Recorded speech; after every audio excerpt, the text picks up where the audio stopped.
Well, after months of deliberation, the United States has confirmed it will send cluster bombs to Ukraine. US officials argue the controversial weapons are needed to push back Russian forces along the front lines.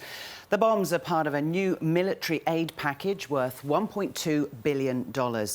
Cluster bombs, or cluster munitions, are bombs that break apart in the air to release smaller bombs across a wide area. They're designed to take out tanks, equipment and troops simultaneously. The White House says it has been assured Ukraine will use the cluster bombs responsibly. Ukraine has provided written assurances that it is going to use these in a very careful way that is aimed at minimizing any risk to civilians. And by the way, Ukraine, the democratically elected government of Ukraine, has every incentive to minimize risk to civilians because it's their citizens, it's Ukrainians who they are trying to protect and defend. More than 120 nations have joined a convention banning the use of cluster bombs, including Australia. Many of the smaller bombs released often fail to detonate immediately, posing a risk to civilians years or decades after they're fired. The United Nations chief opposes any use of the weapon. He wants countries to abide by the terms of that convention.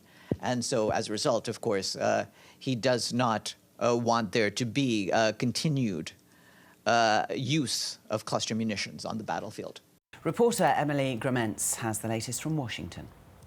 Well, this is the latest drawdown of US assistance for Ukraine. And in the past, Ukraine has asked for these cluster munitions, but the White House has been hesitant because they are considered to pose such a dangerous risk to civilians. But Ukraine is burning through stockpiles of conventional artillery in its counteroffensive against Russia.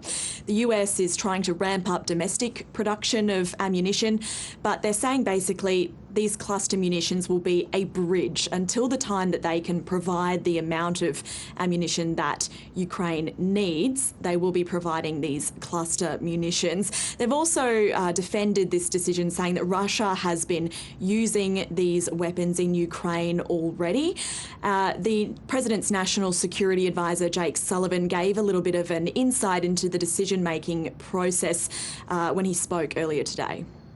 I'm not going to stand up here and say it is easy. It's a difficult decision. It's a decision we deferred. It's a decision that required a real hard look at the potential harm to civilians.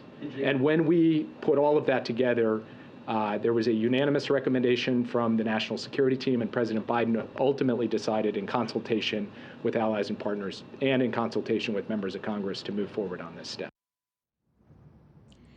And President Biden was asked about this at another event just an hour or so ago about this decision, and he had quite a simple answer. He just said they're running out of ammunition. So why then, Emily, are these weapons, these particular weapons, so controversial? Well, these are bombs that explode and disperse large numbers of smaller, they're called bomblets. So they are capable of hitting multiple targets in one go, but that also means that they can be a bit indiscriminate, so that is a risk to civilians. But the other risky thing about them is that in the past they've had quite a high failure rate. So the bomblets disperse but potentially don't explode or don't hit anything, and then they can detonate at a later time. So because the White House says Russia has been using these weapons already, there's already quite a lot of Ukrainian territory that will need to be demined at the end of this conflict to make it safe. And the White House says Ukraine has committed to that process. They've also said that the weapons that the US will send to Ukraine will have a much lower failure or dud rate than the weapons that Russia are using. They're estimating the Russian dud rate is between 30 and 40%, whereas the weapons the US will send will have a failure rate of more like 2.5%. But they say they've also received written assurances from Ukraine that they do intend to use these cluster munitions in a careful way that's aimed at minimising the risk to Ukrainian citizens as much as possible.